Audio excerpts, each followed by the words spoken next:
here without you. I put my all in until you left me standing here without you. No, we on a merry-go-round. It's about to go down, baby. You know how it goes when it goes around, it comes around. Love, can't stop me when love goes around, it comes around. Here we go again, still spinning around. Just tell me will you stay around? Just say here we go. I'm spinning, go around. Can't stop me when love goes around, it comes around. Here we go again, still spinning around. Just tell me will you stay around? Just wait, here we go. I'm spinning, go around. Can't stop me when love goes around, it comes around. Here we go again, still spinning around. Just tell me will you stay around? Just stay, 'cause I'm in love.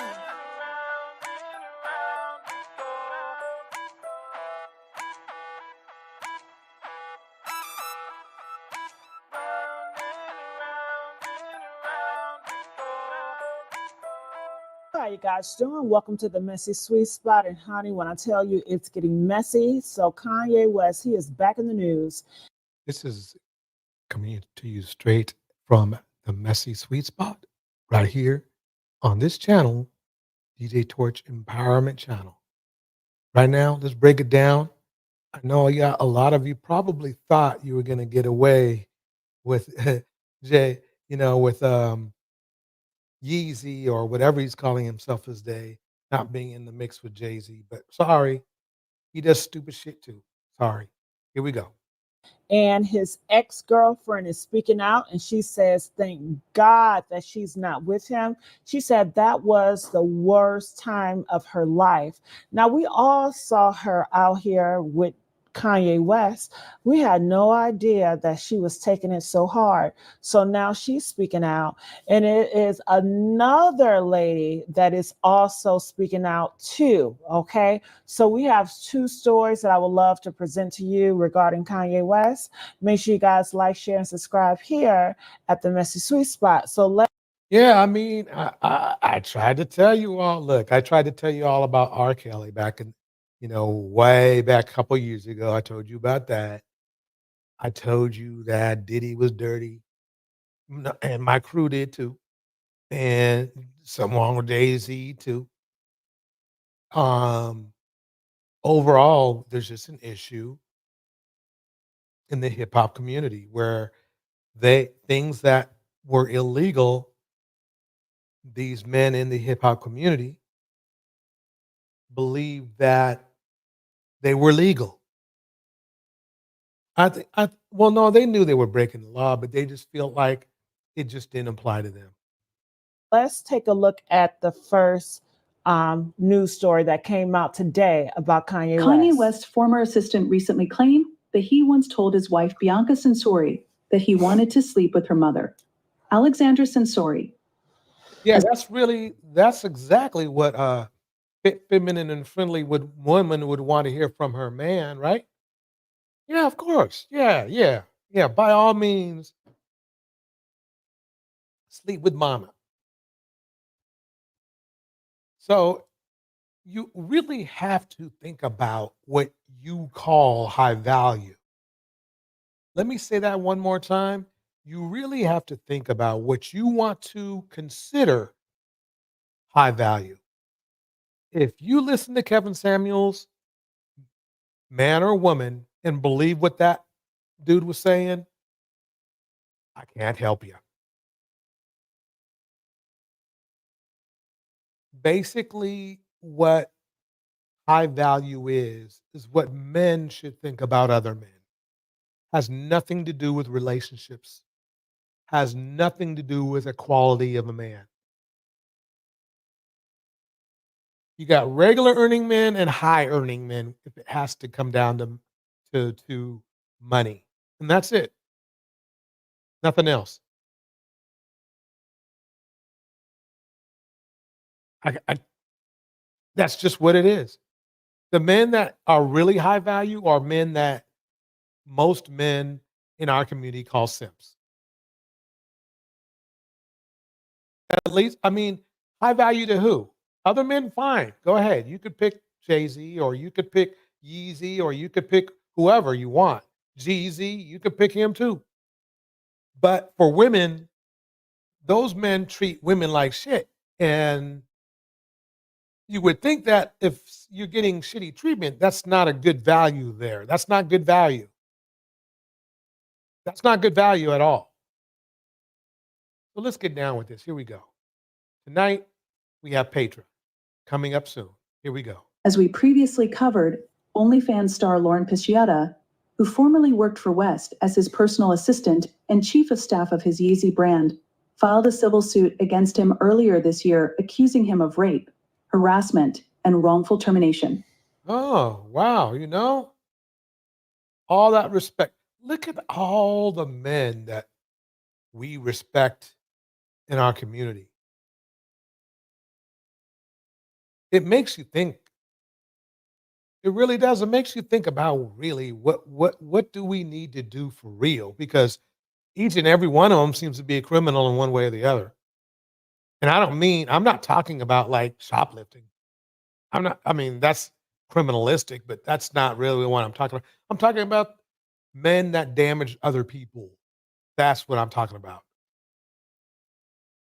That's why we have a whole lot of work to do in our communities. A whole lot of work.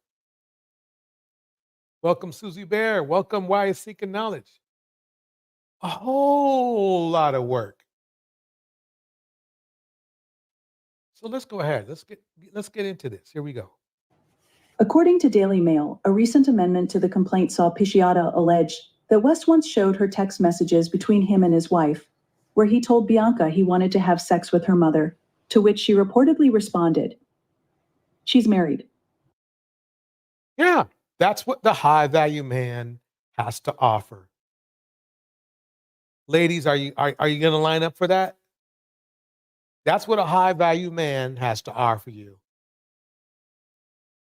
Is shit like that.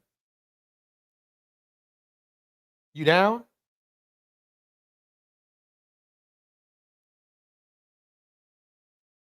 Let me play that one more time. I need to play that one more time. Here we go. Messages between him and his wife, where he told, according to Daily Mail, a recent amendment to the complaint saw Pisciata allege that West once showed her text messages between him and his wife, where he told Bianca he wanted to have sex with her mother, to which she reportedly responded, "She's married." So all this time you guys are out there. Oh yeah, Yeezy, Yeezy, Yeezy, Yeezy. Yeezy. Yeah, he should run for president. And he's doing demented stuff like this. Phoenix Soul in the house. Let me just drop the link just in case somebody wants to come up. Just in case. But, I mean, we need to remodel our whole culture as it pertains to us. The hip hop culture obviously is not it. But unfortunately, it's the culture that most of us adhere to. And these are the men that are the leaders of that culture. How many of you women want to share your man? Just want to, not, well, will allow him to share himself, but want him to do that. I don't blame you. No. But that's what, unfortunately, a high value man is to other men. Men who get to cheat. Men with no loyalty whatsoever. West allegedly went on to show Pisciata another text he planned to send to spouse that specified he wanted her to watch his encounter went down. So he wants his wife to watch him having sex with her mother.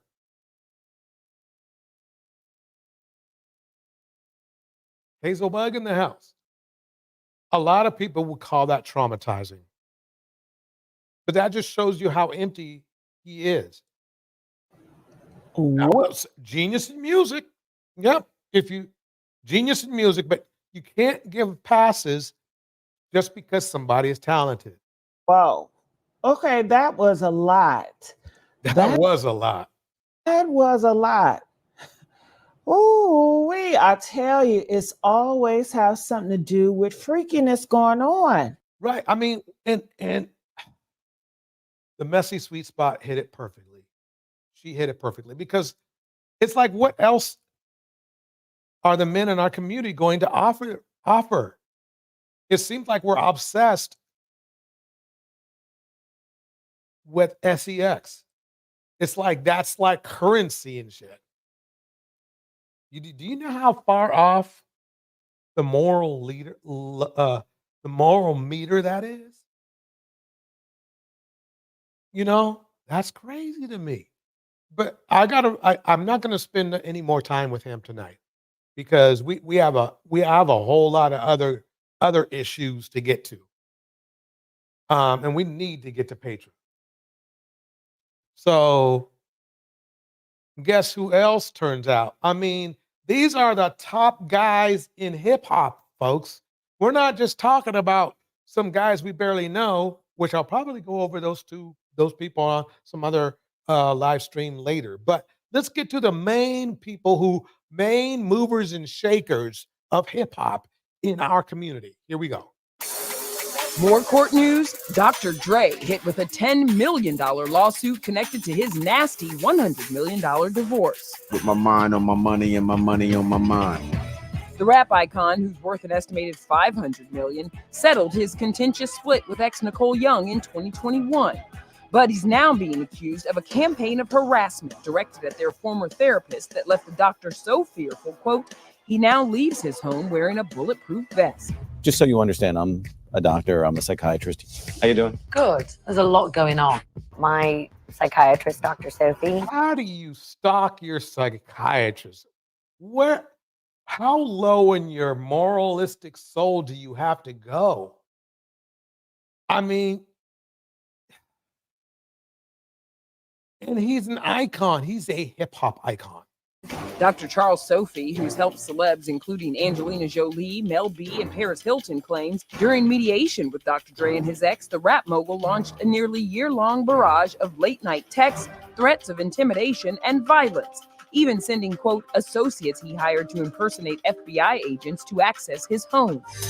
Wow. I mean, you know something? I think my video would go viral if I could find a hip hop artist that didn't do anything hard and dirty, you know? Phoenix Soul breaks it down perfect. Oh, wow. She divorced him? Shocker. Yeah. Why $6? Black men have convinced themselves that everyone wants them, whilst the bearers of the wombs they arrive from are the least wanted. Bars. LOL, go figure. Y'all know me, still the same OG. I hope they better not hit me for that. Anyway, let me go fast forward. Medical board to revoke Dr. Sophie's license over claims the therapist was encouraging one of their children to take sides against him, even encouraging his son to go to the press with false allegations. Wow, I mean, so the thing is this, let's face it. A psychiatrist, don't forget to hit the like on the way in, by the way, everyone. Hit the like.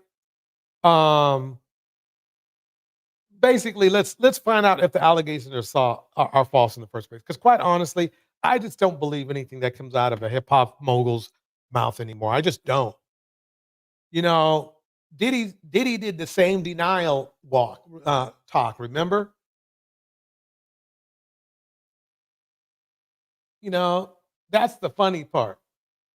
In order to force a financial settlement that he recommended. Dr. Sophie denies any wrongdoing. Is it just attention-seeking behavior? Like this, that, and Anyway,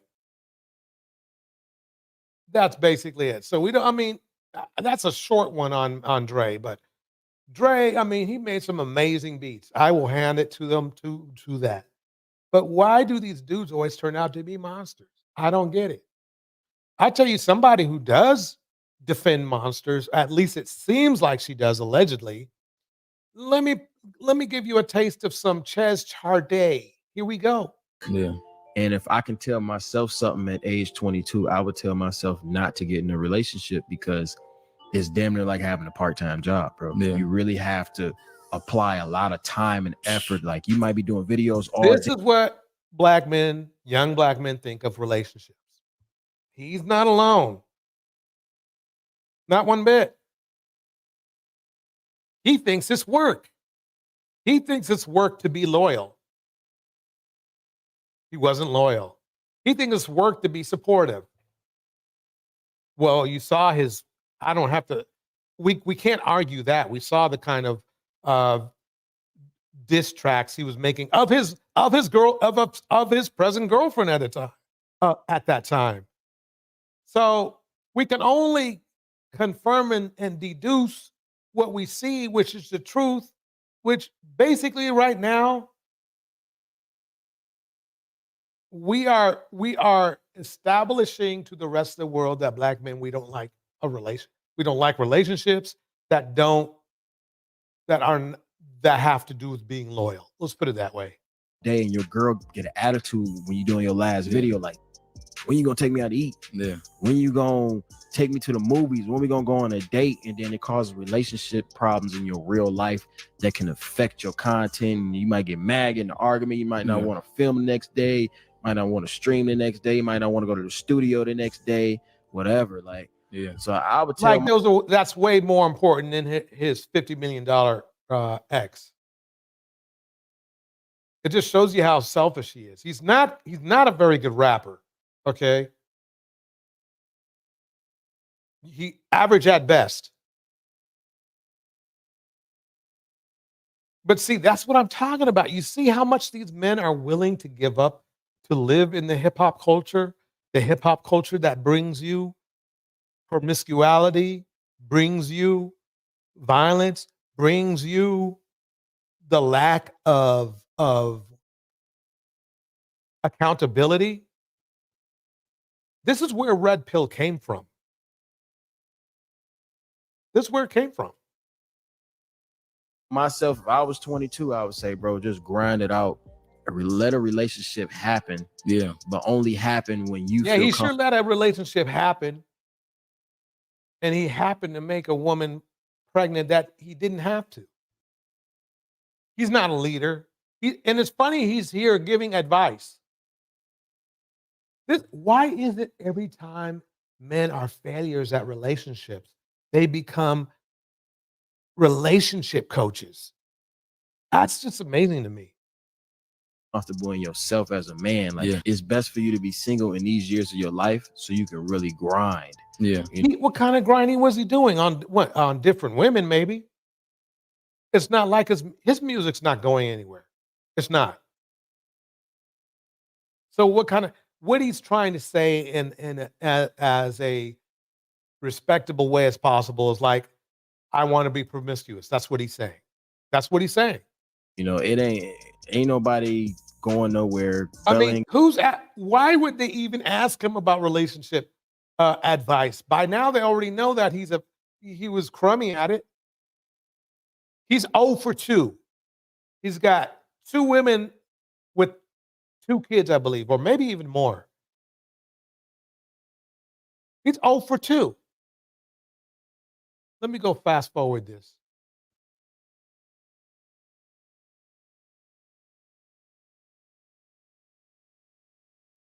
Something that I noticed immediately in his video, he's not in a rush, right? He's like, look, you're young, you're grinding, focus on yourself, build yourself up. And see how this Chez Charde. Oh, by the way, this is Chez Charde. Go ahead and,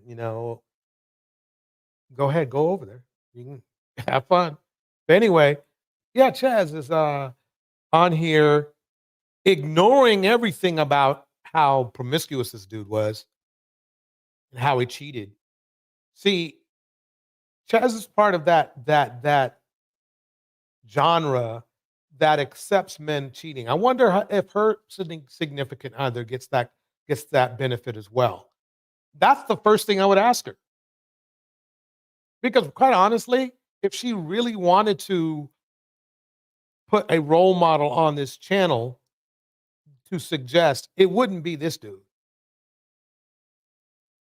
Let's go ahead and listen to confirming his breakup with Halle Berry. Now, again, something that I noticed immediately in his video, he's not in a rush, right? He's like, look, you're young, you're grinding, focus on yourself.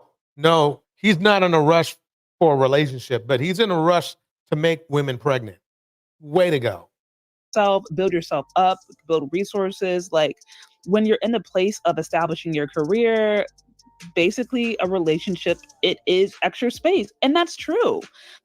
Actually, I mean, okay, you just opened up a can of worms, Chaz, because this is the funny part. Didn't Kevin Samuels, your Messiah, your Messiah, tell women to prioritize a relationship over career? Sure did. Chaz, but quite honestly, your advice for men right now, it would be fine if the motherfucker wasn't making other people pregnant. And disrespectfully at that. But I digress. Here we go. That is actually very, very, very, very, very true. Relationships, they take up space in your life. And so if you're a young person and you don't want to have to share your life, share yourself, share an aspect of you and compromise, then a relationship is actually going to contradict with that. It just is. Reading on, it says in a recent episode of No Ordinary... You're right, fellas, she gave you some great advice. I actually agree with that.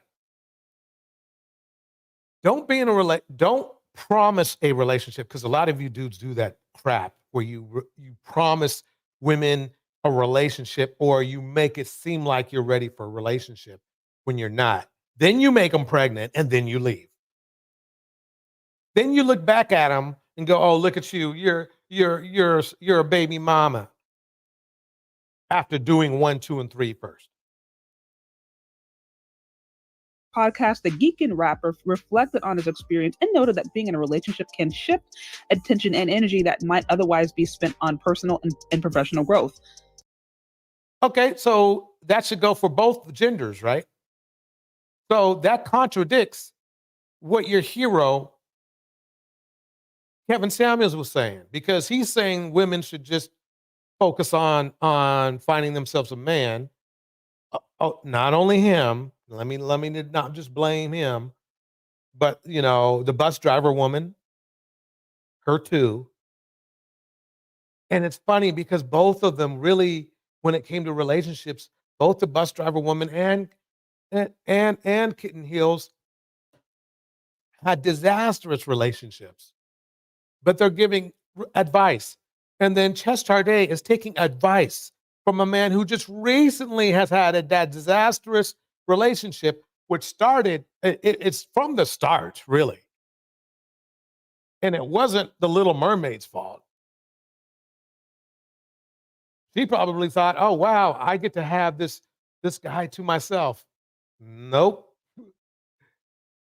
That's absolutely true. Like, relationships are actually an investment, which is why I found it so interesting. He said, "Oh, it's like a part-time That's actually true. That's true. They are an investment. That is true." Job. Because I'm like, I mean, if that's how, if you see relationships as a part-time job, if you equate relationships to work, but like not work that gives you a return, but kind of like that job that you used to have to work when you were a kid that you hated, when you were in high school, maybe you worked at a fast food joint or you worked at the gas station. Any man is going to look at a relationship as being work if you're not a loyal man. If you're not a loyal man, if you're not looking for monogamy, it's going to be work, because you have the work because you have There's two types of work. One, you'd have to work just to make sure that, buy an extra phone. So when you cheat, that she doesn't catch you on, cheating on her. And then you actually have to pretend that you actually do care about her, your real girlfriend, or care about both at that matter. Because women in general want to be carried, they want to be loved. And these men have no love to offer, but some of them are very, very good actors. And unfortunately, the Little Mermaid found out that she got the same black man.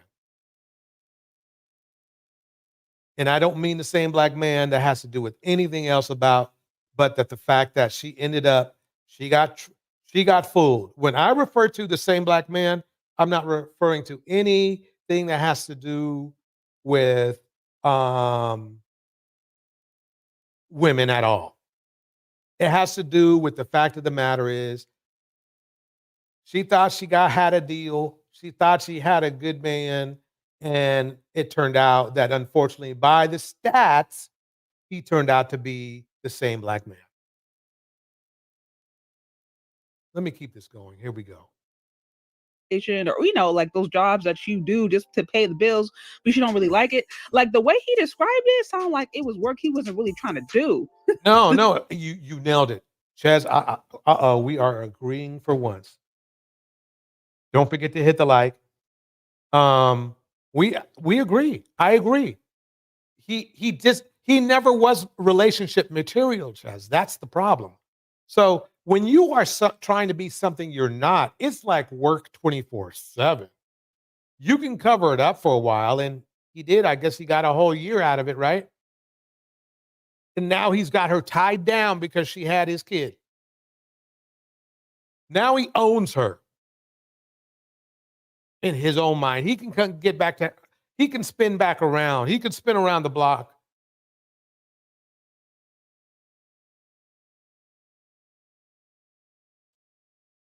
He never loved her at all, ever. He just put on a very good act. He put on an act to maintain access. That's what happened.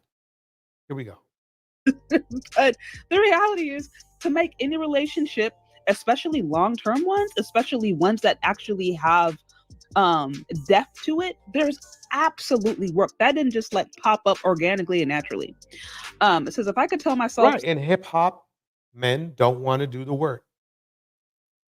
Ladies, if a guy says he's a rapper, producer, anything like that, walk the other way. Look at all the women that these men have destroyed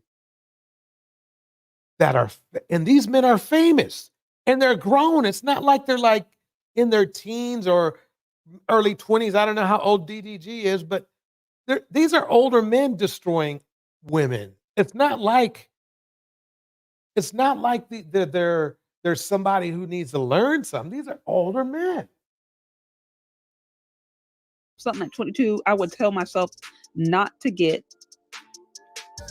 into a relationship because it's basically like having a part-time job. You really have to apply a lot of time and effort. This is not, I mean, this must be a young person. Yeah. Kevin says, why is that women realize they made a mistake after a baby came along? Well, they got fooled. They got tricked. The guy probably turned out to be a narcissist. So he seemed cool because he was putting on that 1 year act. A good narcissist can last about a year.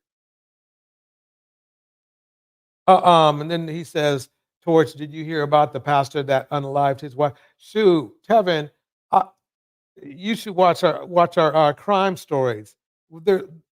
That's normal operating. That's normal operating procedure, and unfortunately, in our community right now. Here we go. Your relationship is going to require time and effort. I know that's surprising. Yeah. And he pretended to end that. He pretended to love her, and he didn't. That was the hard part, was him pretending that he actually loved her when really he was, you know, she was an easy lick. Let's put it that way. Guess who else is on that Diddy list? Diddy lawsuit update.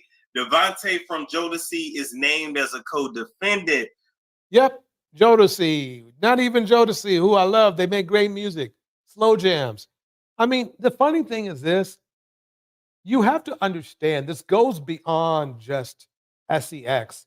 These men want to literally break the law and destroy women because these guys, I mean, you're Jodeci and you need to go to a Diddy party, which we know what a Diddy party is now. That tells me you're broken, because there's nothing else after that. You know, as Denzel says, leave a half hour before the devils arrive. That's exactly what this. I guarantee you, this is going to go on for years, and this is a very long list, folks. This is going to be a very long list. Sure did. All my stuff coming back. All my stuff coming back. Not to make it about me, but you know, make it about me. Don't y'all remember this? Exclusive. Aaron Hall and his brother R-worded me until I bled, and now I have PTSD. Oh, well, let's, you know something? Aaron Hall is one disgusting person. And he's done some damage to a lot of women, and unfortunately, one of them happens to be Patra. But he's still in the free world right now. I think he is. He might be in jail. Who knows? All right. And I did this story. This was 10 months ago. 10 months ago. In the same complaint, Gardner says Swing was believed to be 20. Swing stood in. Gardner has added Davante Swing into the bunch as a co-defendant. She claims the R&B group member was present at Aaron Hall's home where she was allegedly assaulted. Not only was he at the home, but in the actual room when it happened. Oh my God. Wow, what a respectable bunch of men.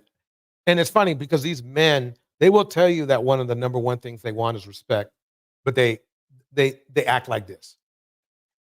So now we have to get into, if you witness a crime happen, if you witness a felony happen, do you have the duty to intervene?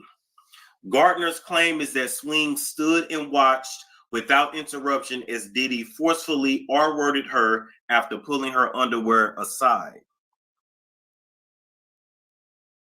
What? Protection and provision, isn't that what they were talking about? Remember everybody, about what black men had to offer, protection and provision? Doesn't sound like that was going on there. Doesn't sound like that was going on there. Not at all. Guess who else, folks? So over the weekend, Wanda Smith passed away at age 59. This happened a day after her birthday. That's crazy. So Wanda Smith, a lot of you guys will know her, especially anybody listening in Atlanta, because she's been dominating radio down there for a very long time. She was doing the Frank and Wanda in the Morning Show, and we grieve the loss of our beloved Wanda Smith, a writer for Def Comedy Jam, Comic View. She worked with Tyler. So people were calling in, just sending their love and the story. It's a podcast, and on particularly everything that's happening with Diddy right now. And let's take a listen to Bow Wow's conversation on that. Just never thought I'd see it like this. He's like the gatekeeper to the game, to the point to where, like BT Award weekend, it's like the past two, they just didn't feel right because there was no motion, there was no parties. Like the parties that we attend, me, the Terraces, I left before one. I never stayed. I've only been to 2 parties, and I've never seen a freak off. Yeah, but it shows how monumental and how important he was to the culture, because I said, Jermaine, there's no parties. And you feel it. It's like a hole. It's like he was just such a... So monumental to the culture. What a representative. You know, this is going to be hard for a lot of people to hear.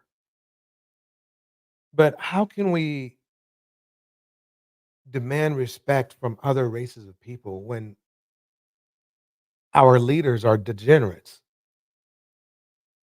The people we chose to be leading us are degenerates. Between Diddy, Dre, RKelly, Bow Wow, Jeezy.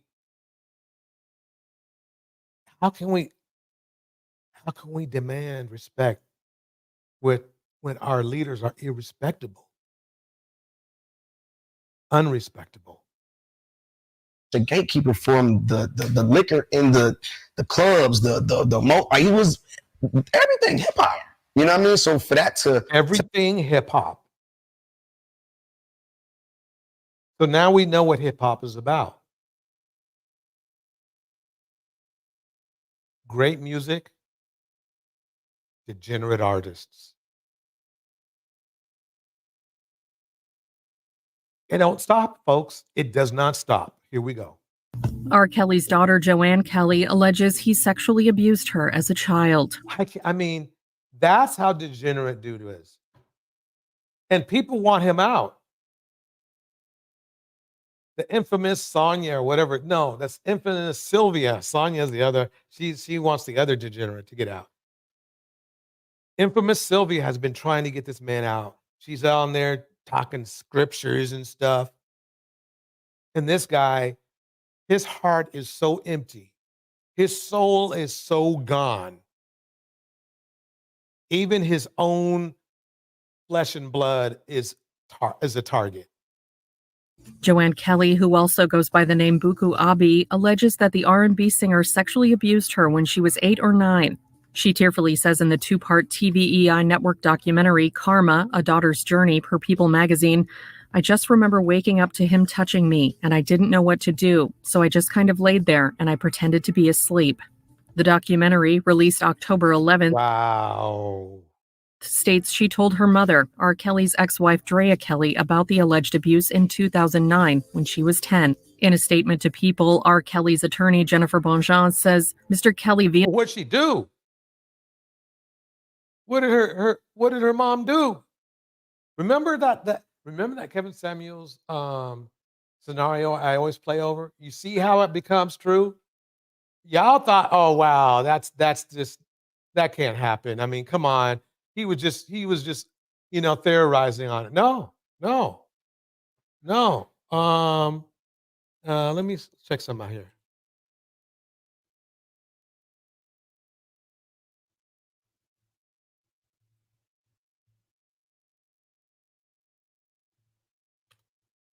Yeah, let me see if I can pull that up. Yeah, I need to see if I can pull that up. I gotta play that. It's very important.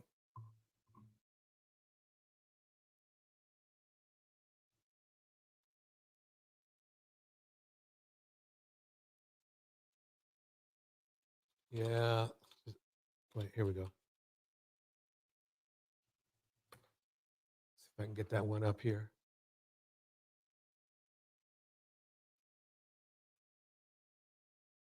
Come on. I can't find it, but it's the one that had R. Kelly where he was asking the woman, like, hey, no, I don't want to say it because that's too disgusting. I didn't even come out of my mouth. It's got to come out of his. I think I put it in hip hop too. Where is it? Underbelly too, yeah. Let's see if I put it in here. Sure did. Got it. That's not something the relationship. Let's say we have 2 kids together, and your child is 5.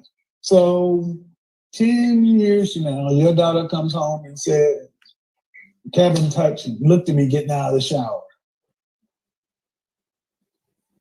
What happens next? I told you. I told you they meant that. I told you he was grooming mothers to give away their daughters. He was grooming mothers to give away their daughters just for marriage. That he was never. So I mean, it makes more sense to me now that I'm playing that R. Kelly did the same thing. Vehemently denies these allegations. A trailer for the special was released September 29th. He was my everything.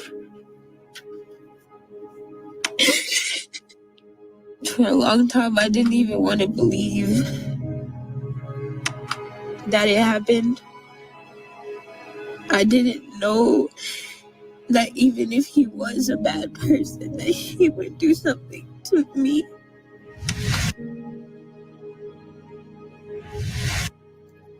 I really feel like that 1 millisecond.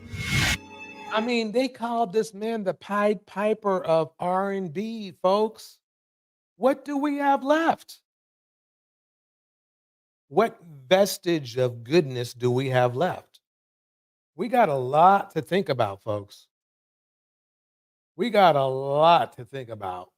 Why Seeker Knowledge breaks it down perfectly by saying, I was wondering why R. Kelly's daughter butched out. I really thought it strange.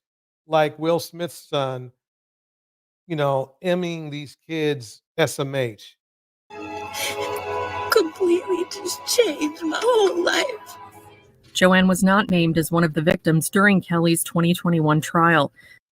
And he still was guilty.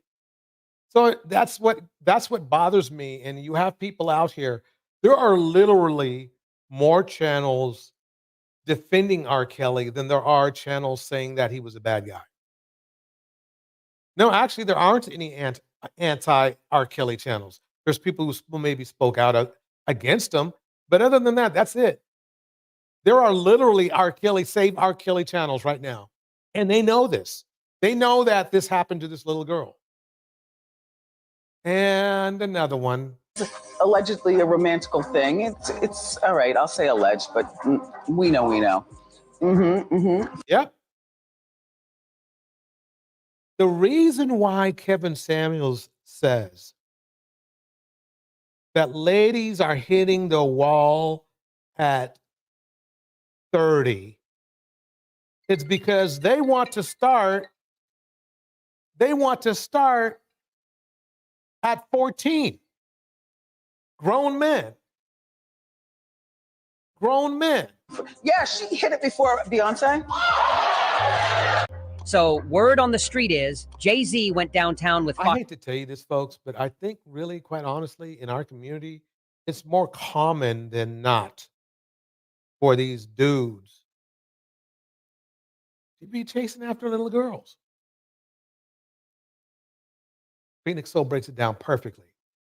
All the while, the YT elite sitting back laughing at them saying these APEs will always be beneath us. Yeah, you're exactly true. This is not a good look for us.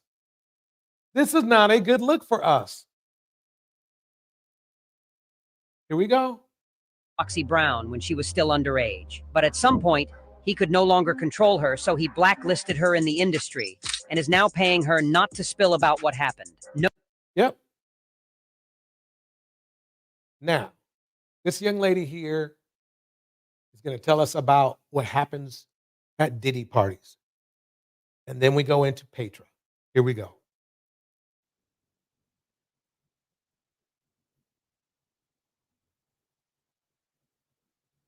It was December of 22.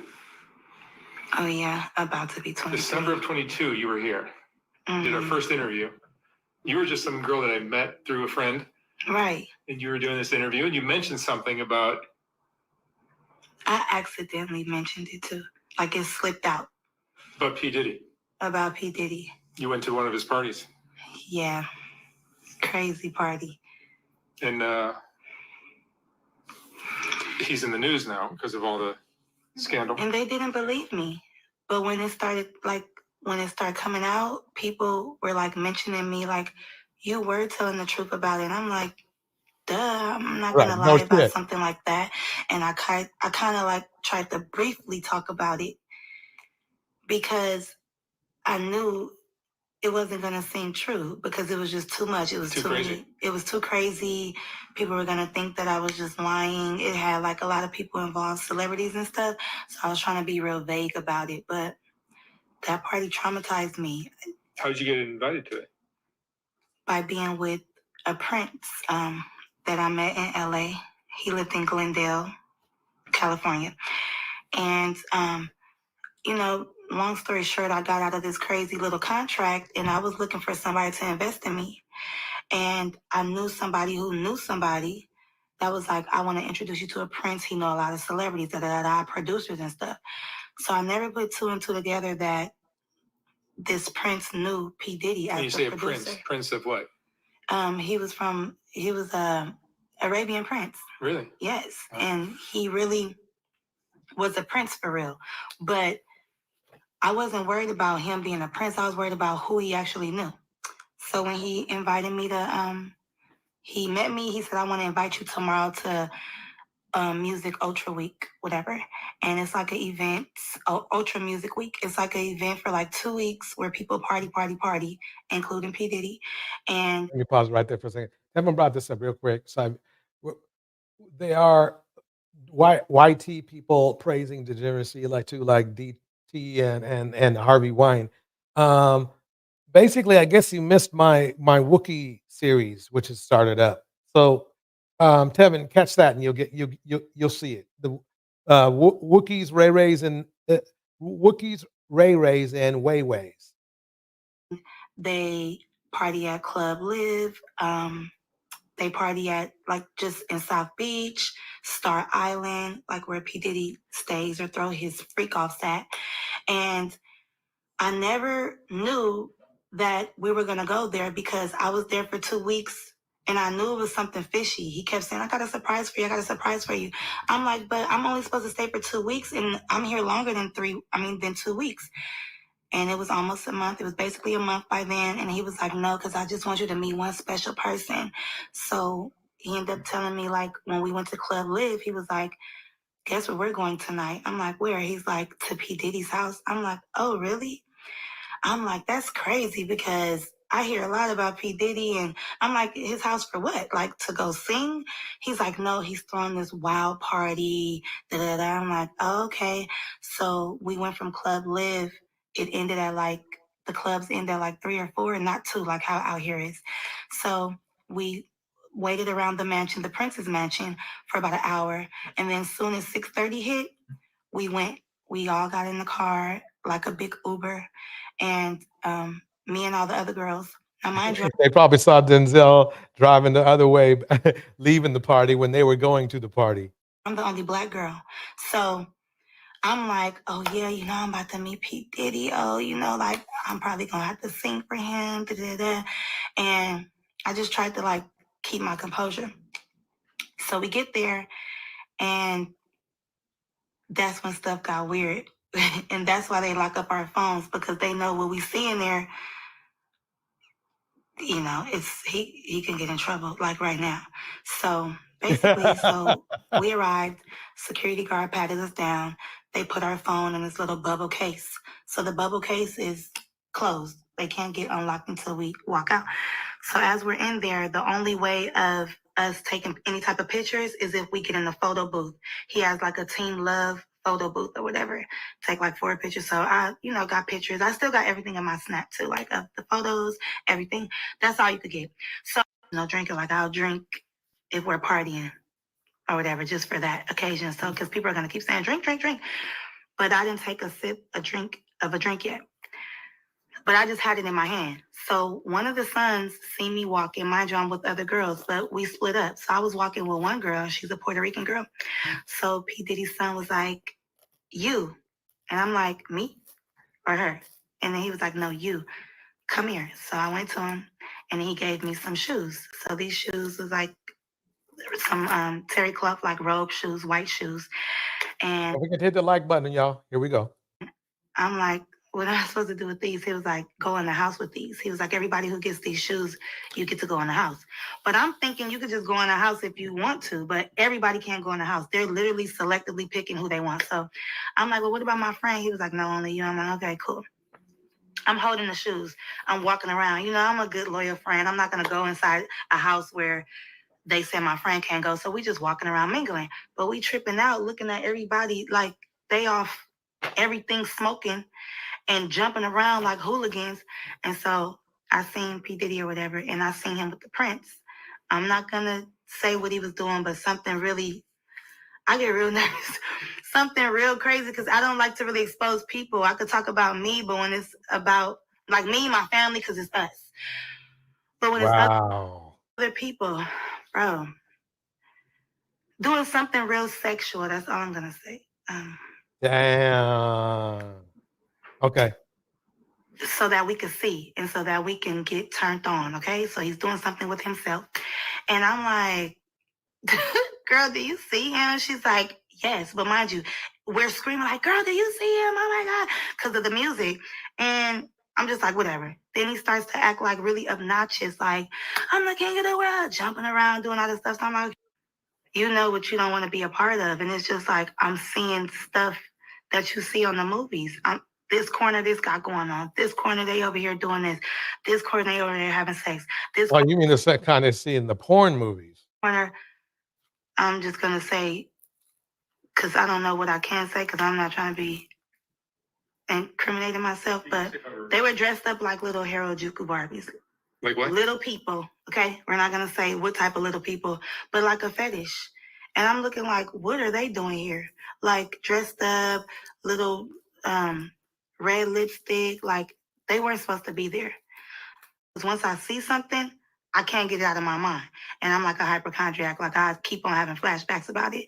So whatever. So of course I come out, and then here he goes again. And another rapper, well-known rapper, comes and starts feeling on me like, hey, you. So now it just seems like everybody is faded at this point. They're either drunk or on all the drugs, obviously, with this house music. So now I just feel like trapped in. Like, I don't like it. And I know the devil when I see it.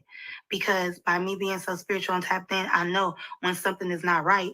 I'm not judging, but I just don't want to be a part of it. Because Good point, Phoenix Soul. She's talking about kids doing stuff. how am I gonna get out of this shit? Like, I'm already here. And then I heard conversations or whatever. And then P. Diddy was like, that's the one that I want. I want her.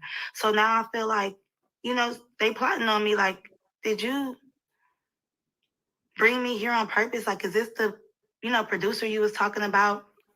And I came here specifically with the Prince to rub elbows with people, to network for the music week.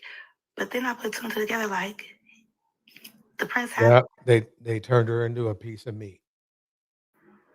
It was like selling your soul at that house. And if you like that, it's nothing to you. But if you're not like that, you're going to feel uncomfortable. And then it's like, at first I used to think P. Diddy was like, so he always talk about team love and all of this stuff. Like he's all about, no, he all about sex, himself.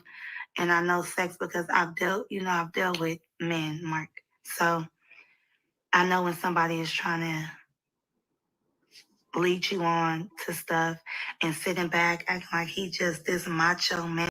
And he is a charmer though. That's one thing. Like he will charm the fuck out of you. But for me, that's so game tight. I'm like, I know what this is. And I'm ready. Yep, you nailed it. Why seek knowledge? She's so spiritual and tapped in. Why is she in those circles? Exactly. Ready to get to the It sounds like to me, maybe there are some people who want to hover around those circles because though they know these people are disgusting, they know that these people can help their careers. So maybe that's why, but I think she should have took Denzel's advice and got out a half hour before the devil arrived. Music. Like, if that's the case, you should have been like, don't tell me you about to change my life and da-da-da-da. And, oh, have you been writing? Oh, that's nothing too. He was like, have you been writing the songs that I've been telling you to write? Because the Prince wanted me to write out all the songs I ever made in my life. I said, without the beat? He's like, yeah, just start writing songs. So you never know. They'll take my music, drug me, fuck me, do whatever, and just throw me away, basically. Or after you have something on me, when we do the music, you have that on me that this happened, and now I'm blackmailed or some shit like that. So That's how he operates. Really, that's basically probably how hip hop operates in general. Ladies and gentlemen, it's time for Patra. Here we go.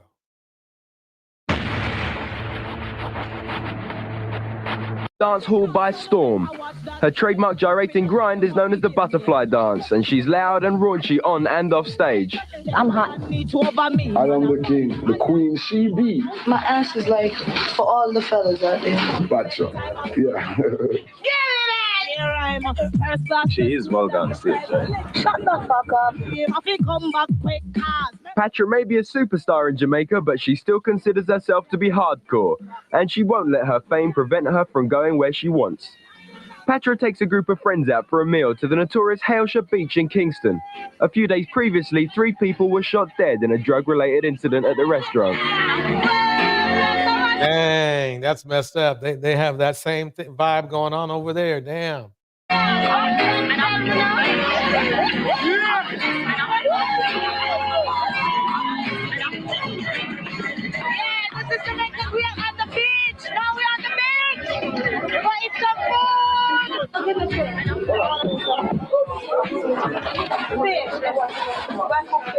They don't want to fish on the yam. I need fish, I want yam.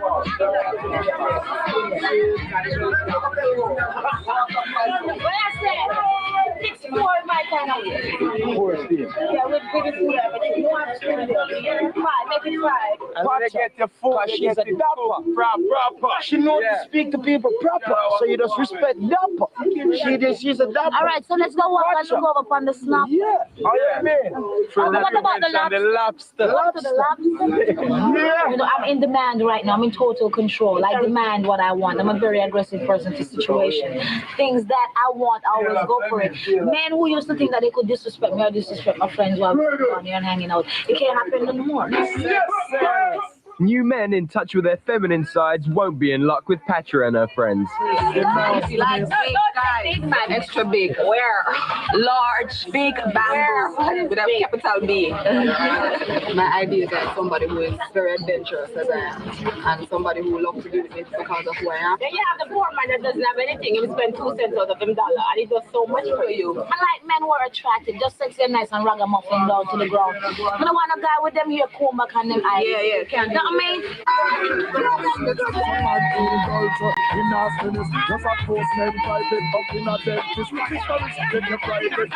then the men today are looking so much like female. You don't know war again. Yeah, especially right. You don't even know. I mean, they look so feminine with those earrings and those real. And they're running competition against us now. No, 1 earring is okay, but when a guy wears an earring and having 2 earrings and them here's 1 earring and maybe a little. So basically, you know, this is just going on. She's down. I mean, she, as famous as she is, she's down. You know, she's authentic. It doesn't mean nothing to me. The only thing that means to me are the people who make me and the people, you know what I mean? That's what means to me. So it's just a normal life. New York is home and Jamaica still is home. But when I'm in Jamaica, it's just working and everything. So of course I get homesick in New York, you know, because when it's cold, definitely, that's when it really hurts. All the girls in the world, it's 2 types of things can hold them. Good loving and good spending. Yeah, my way I said it, because well, this is my. How with Patra back then, especially back then, Patra, that was back like in the 90s. And let me tell you something. She was popping. So she is like the Jamaican version of Nicki Minaj at that famous level, but believe it or not, her lyrics are better. They were better. She was in a different era though. That was when, you know, dance hall and raga was just starting to, you know, hit the States. But no, she you know, her Buju Banton, Lady Raj, and a bunch of other artists were just tearing it up. They really brought dance hall to the United States. It got to a point where at least you know, when I even if the you know, the promoters were promoting a hip hop party, right, or a hip hop / R&B party, 1/3 of my sets was dance hall, and it was that flavor. It was that flavor. It made the evening better because it removed the amount of predictability of just going back and forth between, you know, hip hop, R&B, hip hop, you know, back and forth and doing that. But when you threw on some dance hall, oh man, and that surge stayed all the way through 2006, 2007 when I started taking a break from being a DJ. It was it. It separated me. The one thing I can say about dancehall is it got me a whole lot more gigs. I was like one of the few DJs that actually it was a part of my normal set. Nobody had to come up and ask me to play something. It was going down. They saw me, it was going down. You know, Yellow Man, Buju Banton. I mean, and a lot of times I would start off with like the hip hop version of the reggae song, but then I pop in that you know, the pure dancehall version. Oh man, that people loved it. I digress. Mortified friend, the original Rasta man. Tell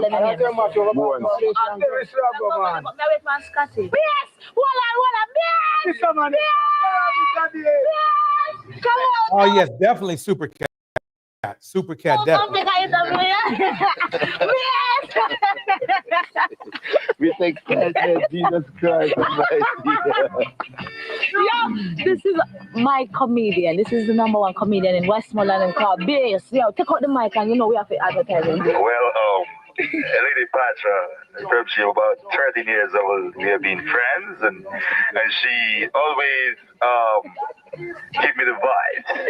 Early this morning, some 16 prostitutes leave the Nigger Beach to Iraq to meet with Saddam Hussein to swap vagina for oil. It's supposed the hookers forfeit the agreement and Saddam Hussein. What are you talking about? Anyway, Wyatt Sikanala says, yes, Phoenix Soul, their dysfunctional males concepts must have ties to the colonization. The dust is rampant wherever it exists. Okay, here we go. Okay, let me stop that. Want to make sure that I get around the music. And plus, let's go right about here. She may be from a small island, but her big voice made her stand out on stage and easily command everyone's attention. Widely hyped as the female Shabba Ranks, she blazed the charts and made significant cameos in the golden era of hip-hop and reggae crossovers. Boy, did she ever. I'm telling you. Nicki Minaj never had nothing on Patra. In the US throughout the 90s. Then, she suddenly disappeared from the spotlight. Let's find out whatever happened to Jamaican reggae dancehall artist Patra. Dorothy Smith, better known as Patra, was born in Kingston, Jamaica, and raised in the parish of Westmoreland. She describes herself as a country girl growing up with 4 brothers and being raised by her mother after her father passed away when she was just 3 years old. She first knew she wanted to be a recording artist at the age of 8 and was able to hone her skills singing in the church choir. Her early influences were Tina Turner and fellow Jamaican icon, model, singer, songwriter, actress, Grace Jones. Her early supporters encouraged her to return to Kingston, where opportunities were more abundant. She would begin her career as a dancehall DJ in the late 80s in her teens under the stage name Lady Patra, a name given to her from a cousin who likened her to the Egyptian queen, Cleopatra. She ended up entering and winning some contests that got her the opportunity to get into a professional studio to lay down some tracks. Then came the ultimate opportunity to participate in Sting, Jamaica's longest-running annual stage show. After battling it out with all the other female artists on stage, Sony took notice, and she was off and running after signing her first deal with Epic Records. Wow. Do your thing, Patra. Patra, as she was now going by after her label told her to drop the lady, first got noticed as a featured singer on Jamaican dancehall artist Shabarank's song. Yeah, I think a lot of the women in Jamaica, they would call themselves like Lady. Like there's also Lady Saw. She was fire too. Family Affair. The song hit number 84 on the Billboard Hot 100, which doesn't sound like anything to write home about, but that small victory would give her a taste of not only personal success, but international success as well. She released her debut album titled Queen of the Pack. All right, hit the like, everybody. If you're eyeballing, come on, just hit that like. It ain't gonna hurt. Here we go. In 1993, and it shot to the #1 position on the Reggae Albums chart. The album title was born from her desire to claim her spot in a male-dominated industry and pave the way for other women. The album spawned 3 singles that all found positions on various charts. However, it was the single called Worker Man that would be the biggest hit of them all and of her career.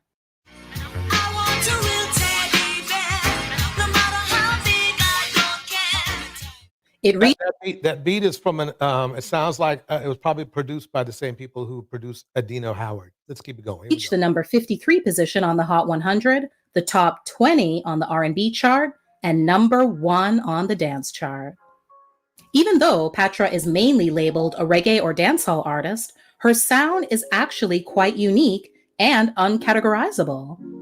She has the ability to mix many genres, such as reggae, R&B, and rap together effortlessly. She's also become famous off of her look, too. Box braids, booty shorts, and her signature dance move called the butterfly made everyone sit up and take notice.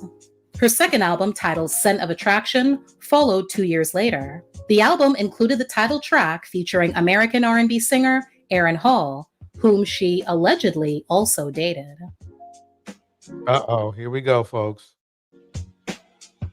She also paid homage to one of her childhood influences, Grace Jones, on the album, courtesy of a remake of her classic 1981 hit, Pull Up to the Bumper.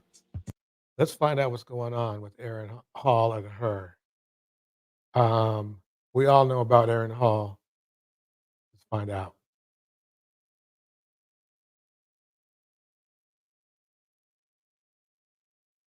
I'm on a romantic call. I'm talking to my baby down on me. Frank is one of the coolest person I've ever met in the music industry. It's a totally different person from what people see, because when you see Tupac in the vibrant tapestry of 90s music, one name stood out like a beacon of individuality and sensuality: Patra. With her sultry voice, fearless fashion choices, and chart-topping hits, she emerged as a dancehall queen, leaving an indelible mark on the music world. Yet her journey was marked by controversies and a mysterious hiatus that left fans and industry insiders in bewilderment. I have a lot to offer to the world now. I really appreciate everything that have happened before, but the break that I took was very important to me. But could there be more to it, though? Perhaps pressure from a certain singer that co-founded the music group Guy? Today we embark on a captivating exploration of Patra's extraordinary life and career. Our journey begins by peeling back the layers of her controversial decisions and enigmatic personality. By the way, yes, Aaron Hall went to them Diddy parties too. We'll delve into the controversies surrounding her, including her surprising boycott of the prestigious BET Awards, an event she had graced for years. Additionally, we will unravel the mystery behind her unexpected collaboration with hip-hop icon Tupac, exploring how their fusion of dancehall and hip-hop reshaped the musical landscape. This chapter of her story speaks to the power of artistic innovation and the ability to defy industry norms. This is the story of Patra. Patra's meteoric rise in the 90s music scene was nothing short of extraordinary. Her sultry voice and bold fashion choices made her an instant sensation. Yet, her ascent was not without its challenges and controversy. seemed to be a constant companion throughout her career. As mentioned, one of the most significant controversies that left an indelible mark on Patra's journey was her surprising decision to boycott the BET Awards, an event she had attended for years. This move, for a lot of reasons, people didn't want to go to the BET Awards, sent shockwaves through the music industry, leaving fans and industry insiders perplexed. The reasons behind her boycott remained shrouded in mystery, fueling speculation and curiosity. Some suggested that she had an ongoing feud with fellow artists, while others hinted at something more profound.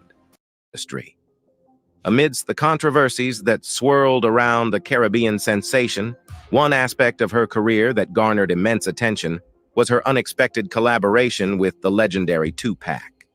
This unlikely pairing between a dancehall queen and a hip-hop icon was nothing short of groundbreaking, leaving fans and industry insiders in awe. In the early 90s, as hip-hop and dancehall were reaching their zenith, musical boundaries were beginning to blur. Patra's distinctive voice and style had already captivated audiences worldwide, while Tupac had become an icon in the hip-hop realm. It was against this backdrop of evolving musical landscapes that their paths converged. The collaboration between Patra and Pac was a testament to the power of artistic innovation. Yeah, let me tell you, they were both on fire back then. They were both, as you already know, on fire back then. So for Tupac to want to be in the mix with her is a big deal. Their music bridged genres, seamlessly merging the infectious rhythms of dancehall with the gritty storytelling of hip-hop. The result was a series of chart-topping hits that defied categorization and resonated with fans across the globe. Songs like Romantic Call and I Can't Wait became anthems of the 90s, with Patra's sultry vocals complementing Tupac's raw, poetic verses. The chemistry between the two artists was palpable, and their music spoke to the diverse experiences of their respective audiences. So basically, you can see how big of a star she was back then. I mean, she was the Nicki Minaj of the 90s. She was the Nicki Minaj of the 90s, but with more skill. Unfortunately, Aaron Hall came around. Let's see if I can find out where he's at.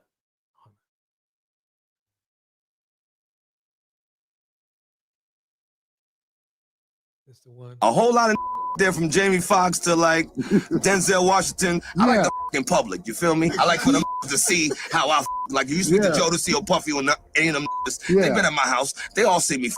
Aaron Hall is a name that many 90s kids remember. And like many singers, Aaron has had his fair share of controversies. Given his explosive temperament, Hall was making headlines quite often, and not in a good way. I took her. Me and Gloria's cool. I'm a boss. I ain't gonna argue with you about no shit, and you umbilical cord. Despite his musical talents, Aaron is most known as the RKelly #2, if you know what I mean. His name frequently found itself entangled in discussions surrounding high-profile, scandalous affairs, overshadowing his musical prowess with the shadows of controversy. I was actually in the studio when he recorded that. We just started dating. You are lying. Swear to God, I was 16. In his latest interview... See, ladies, it has nothing to do with being near your 30s, over 30s, or nothing. These men out here, they just basically want to sleep with children. The I Miss You singer recounted his cringy endeavors, inadvertently revealing his true association with Puff Daddy. Let's delve into the chilling intricacies of Aaron's career that will unveil some truly disturbing secrets of the entertainment industry. Basically, let's just say this. What he did to a lot of other women, he did to Patra. That's probably one of the reasons why she disappeared. The Caribbean-American singer Aaron Hall has become the center of attention following his explosive interview with DJ Vlad. During the session, Aaron seized the opportunity to boast about his prowess in the bedroom, boldly asserting that there was no B who didn't desire to engage in intimate encounters with him. A whole lot of girls out there with the umbilical cords, them young 1970s, 1980s bitches. You know what I mean? They try to go up there with the, with the fresh out the shit. As the interview progressed, Hall's claims got progressively worse. He had the galls to claim that his privates were worshipped by the female population. That's right. Yeah, good point, Phoenix. So it makes me cringe as a man of the same race of this man, listening to his gutter mouth. It's embarrassing. It's like, I don't know. It's embarrassing. Everybody know my son's mother. Everybody know that shit. As cringy as it is to listen, it is important to remember that Aaron had been unashamedly obnoxious since the beginning. In his bedroom godlike speech, he dropped a bomb that shook the entire industry. You see, Aaron alluded that he and Diddy have a very close relationship, to the point that he would often take the girls right in front of him. Yeah. I like for them to see how I like you speak to Jodeci or Puffy or any of them They've been at my house. They all see me They all know I'm a big Indeed, it has been widely whispered that Diddy has been hosting adult-oriented gatherings for an extended period. Given Aaron Hall's unabashed claims, it certainly raises the intriguing possibility that he may have been a frequent attendee at such events. Moreover, after listening to Aaron, you might have already realized that he is actually very much of a S fanatic. Now, with a mindset like that, it is no wonder why Aaron's name comes up in many SA scandals. So I just went there and just grabbed her hand and went inside the hotel. And this is when he's like, he looks like he's in his 60s, but I think he's his late 50s at the youngest. And unfortunately, Patra crossed paths with this dude. And this happens to a lot of women. There's nothing, you gotta be careful where you go these days, unfortunately. You shouldn't have to be. But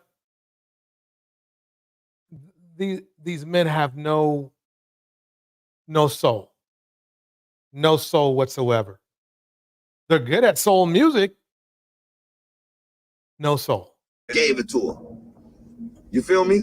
It might shock you to know that Aaron does not believe in dating and pursuing women. He has openly admitted that he assesses a woman's value by the fact if she can satisfy him in bed or not. A whole lot of niggas write about taking girls out to shop, taking girls to fly to Dubai and all that shit. Close your eyes, we anywhere. Fans believe that Aaron is the textbook example of toxic masculinity. One of them. He's a textbook, a pookie and a half. Commented, "What in the entire F did he say? What man in his right mind admits to two other dudes witnessing him have S? As a black woman who happens to be a mother to a 23-year-old son, I'm embarrassed and ashamed by this type of display of masculinity, if you can call it that." Another pointed out that his derogatory language has effectively eliminated any respect the fans had for him. Listening to this was very disturbing. I really had fond memories of him in the group Guy and the times that they appeared on Bet with Donnie Simpson. At that time, he stuttered a lot, so maybe it's to cover up the impediment. I also agree. 30 years of the respect I had for him thrown away in 2 minutes and 48 seconds. The plot takes a sick... She went down to the last second. Turn as Aaron proudly announces that he'd had his way with Gloria Velez without much consent. However, what makes this revelation even more disturbing is the presence of prominent figures like Fat Joe and other influential names at the scene who seemingly stood by and did nothing to protect Velez. Aaron boasted that she had just started dating a Jamaican rapper, but once he laid eyes on her, he took her by the arm and had his way with her for, quote, days to come. Big Pun, Fat Joe, Method Man, like whoever you speak to, just ask them how I did it. I got out the limo, grabbed the hand, went upstairs and f***ed her. Hall excused his behavior by saying that he and Gloria are cool. It is rather disgusting to hear Aaron parade around explaining his deranged acts as trophies. You can clearly hear how proud he is about the things he has done. I took her. Me and Gloria's cool. We got cool in 2 weeks. They always think they're cool. They always think that they're cool with their victims, but they're not. You feel me? I'm a boss. I ain't gonna argue with you about no shit. You umbilical cord, bitch. To bring things into perspective, you should know that when this all happened, Gloria was only 16 years old, barely a teenager. Told you. Has nothing to do with hitting the wall, ladies. It has when these men talk about, oh yeah, ladies hitting the wall, it's just because they want 12-year-olds. That's just, I don't know what it is. Are these red pill dudes? They just want 12-year-olds. Let's face it. Let's just get it out there. You know, you guys try to prove me wrong. I could show you a history of young women who had kids. Again, T.O., he was a son of a 14-year-old from a woman who had him when she was 14. In a separate interview, The dude was 30 with a wife. Gloria dished the details. She said, Aaron Hall. I was actually in the studio when he recorded that. We just started dating. You are lying. Swear to God, I was 16. It was a lot different. Later on, the Bronx-born musician stated that he didn't even say anything to Gloria to entice her to come upstairs with him since he had a speech impediment at the time. He explained that every guy was after her at the time, but so many were afraid to actually approach her, which is why he stepped to her full of confidence and swiftly took her to his room. 3 days after their encounter, They weren't stepping to her because she was 16 years old. And some of them probably had some moral value. Recalled Gloria getting Aaron's tattooed right above her private part. He stated that he has nothing but love for her despite their drama-filled past, due to the fact that she gave birth to his son. The biggest takeaway from this incident... Doesn't matter. Doesn't matter what race you are. There's one common denominator. Same black man. Same black man. Telling you. Incident was that Hall had the tendency to manipulate underage girls into being obsessed with him. Gloria had tattooed Aaron's right above In black, red, and green. Right above her vagina. Right above it with a parenthesis with an S. Right. Aaron's. You can tell he has no soul. None at all. None at all. Man. That is just crazy. LP, welcome to the chat. Welcome to the chat. Why Seeking Knowledge is here. What? Phoenix Soul. We're just talking about Aaron Hall, who bumped into Patra. We're going to go back into Patra. Fast forward. The album title was born from her desire to claim her spot in a male-dominated industry. And pause right there. Yeah, it's that's why we started the Underbelly of Hip Hop series, because there are so many women, those who were just starting their talent, some that were in their talent peak, that these men just basically destroyed. LP says he's foul. I'd rather be in a room with roadkill than that dude. Bars. Yep. Now let me find out what happened with a whole lot of there from Jamie Foxx to like. Sorry. Let me find that spot.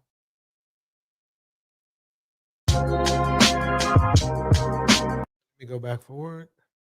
she doesn't sound like anything to write home about, and allow her to be in control of her career. That's not the one I wanted. What happened to Patra? History, songs, and lifestyle. Dorothy Smith, Visa Hole, quote-unquote man me love, and quote-unquote worky demonstrated her remarkable abilities. Following this modest success, she performed her first large gig during the Sting 1988 festivities. By the time she signed with Epic, Patra's singing voice had surpassed her DJ abilities, as seen by the track quote-unquote Sweet Memories, the first output of Fresh Sessions, though it was originally released by Tachion's Sony Orchai. Surprisingly, it reached #1 in Japan's reggae charts, but Epic will undoubtedly seek more tangible domestic success in return for their investment. Yeah, that was cool.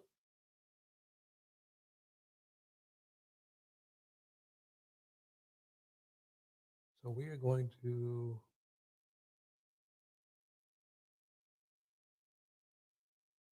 where is that?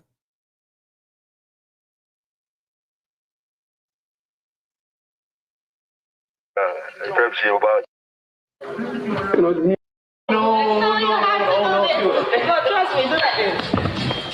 I can't do that.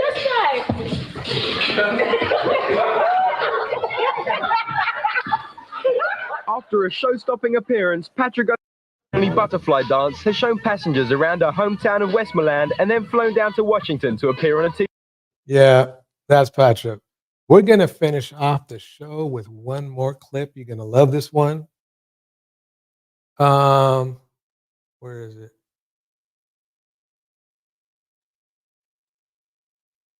Oh, I know what happened. Okay. Judge Boyd. Calling 2023 CR 3443, State of Texas versus Larry Everett Berry. Can I have parties announced for the record for the state? Hank Wilkins for the state, Your Honor. Defense. Kent Longacre for Mr. Berry. Are you Mr. Berry? Mr. Berry, I'm showing you what's entitled Court Admonishments. Did you review that document with your attorney? Did you understand it? Did you sign it in all the appropriate places? Did you understand you're charged with the offense of possession of a controlled substance, penalty group 1, less than 1 gram? That's a state jail felony. The range of punishment is anywhere from 180 days up to 2 years in the state jail facility and up to a $10,000 fine. Did you understand? Counsel, has your client been able to provide you with any defenses? Certainly have, Judge. Do you believe he has a rational as well as a factual understanding of the charges against him? Yes, ma'am, I believe he does. You, the plea bargain page, did you review that with your attorney? Did you understand it? According to the plea, punishment is to be assessed at 16 months in the state jail facility. There's a $2,000 fine. State opposes your application, and there's to be restitution to the Bexar County Sheriff's Office for drug testing. Did you understand that to be the plea? Defense, is that the plea? It is, Your Honor. State, is that the plea? Yes, Your Honor. And to the offense as charged, how do you plead? Guilty, not guilty, or no contest? State, any evidence? Your Honor, I submit State's Exhibit 1 in the attachments. No objection, Judge. Court will find that defendant has knowingly and voluntarily waived and consented to stipulation of testimony and stipulations. Court will accept into evidence State's Exhibits 1 and attachments and review the same. After reviewing State's Exhibits 1 and attachments, the court will find there's sufficient evidence to find you guilty. The court will find you guilty. This will be set for sentencing on September 7th. The reason why it's such a long date is because there's a slight backlog. Probation, I'll need a PSI and a TAP. Your Honor, excuse me, Your Honor. Swallowed up. Have you ever been swallowed up? Have you gone through a time? What's going on? Y'all are going to jail. Period. I'm set for trial in 144th beginning on September the 7th. Could it be another day? Well, we'll see where we are because I don't know. It may be done sooner than that. So we'll just see where we are. We're going to keep the September 7th date. And if you're in jury trial, then we'll move it to a different date. Thank you, Judge. All right. And I'm going to want a TAP evaluation. And you can do a referral to felony drug court. All right, Ms. Ferguson, we'll give you a reset form and we will see you back on the 7th. On September 7th, I'll make a decision on your application based upon the PSI report I received and any other evidence that's presented. All right. Thank you. Thank you. Maybe excuse. After he signs the reset form. Yes, ma'am. 4 months later.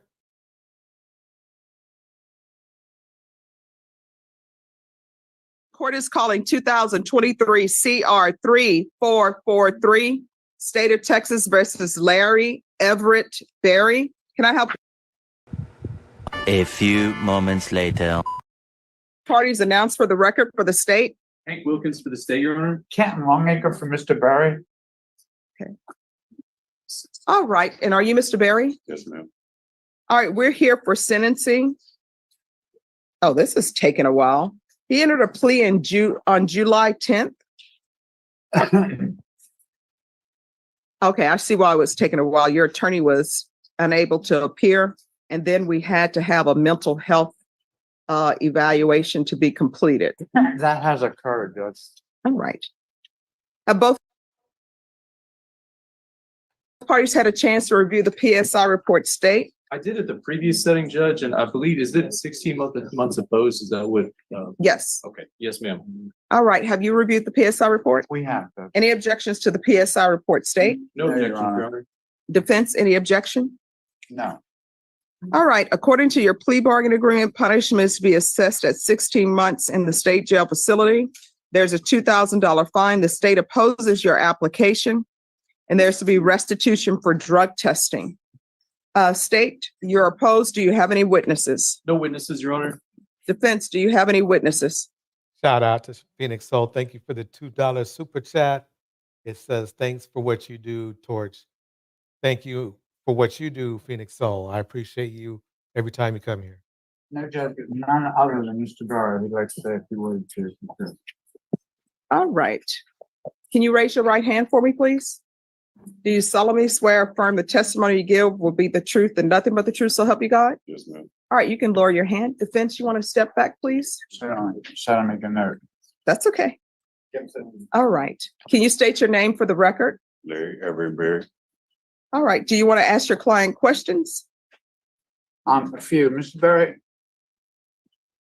Excuse me. Mr. Berry, on paper, you don't look like a good candidate for probation. Can you tell the judge why now, today, you are a good candidate for probation? Yes, I would like to have probation to change my life.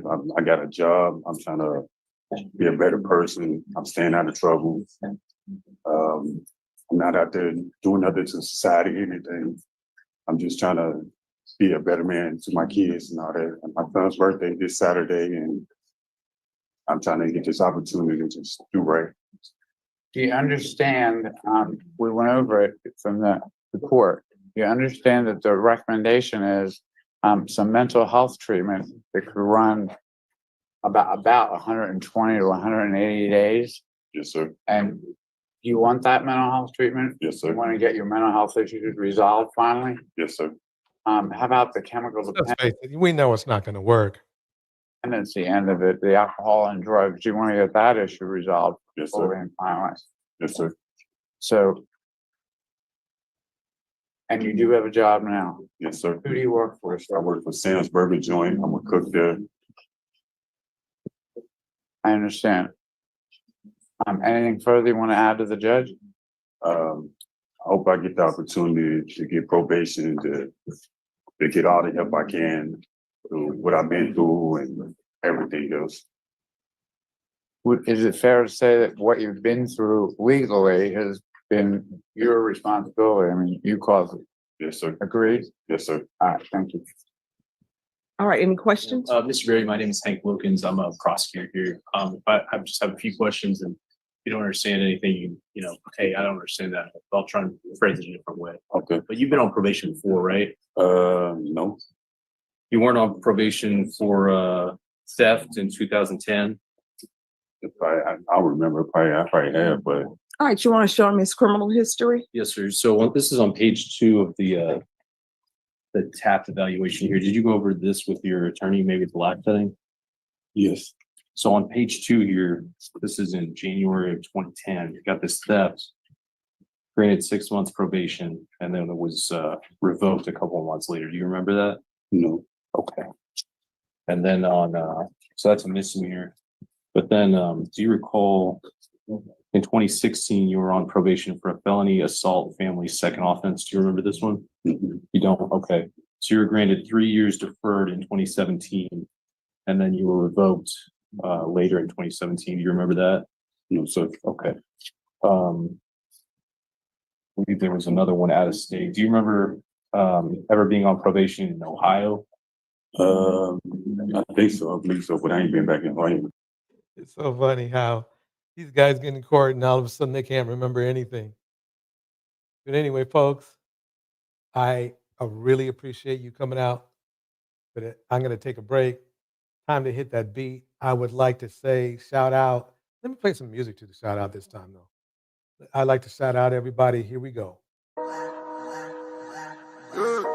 All right, shout out to Why Is Seeking Knowledge, Phoenix Soul, Heaven. Money work. El mundo quiere dinero. Money work. Hazelbud. Se arregla con dinero. Money work. Si me quiero educar, dormir en algún lugar, un lugar para trabajar, y si no hay para emigrar. Todo money, money, todo el dinero. Solo un par de gente se lleva el botín entero. Funny, pasa verdadero. Si tienes lo verde siempre llegará primero. Pero llegaremos antes antes o después. Solo a lo suyo, que Dios todo lo ve. Que por más que tarde lo veré caer. Somos malos buenos y tenemos fe. El dinero ya lo veré. No vendo mi alma, lo lograré. Seré el más grande.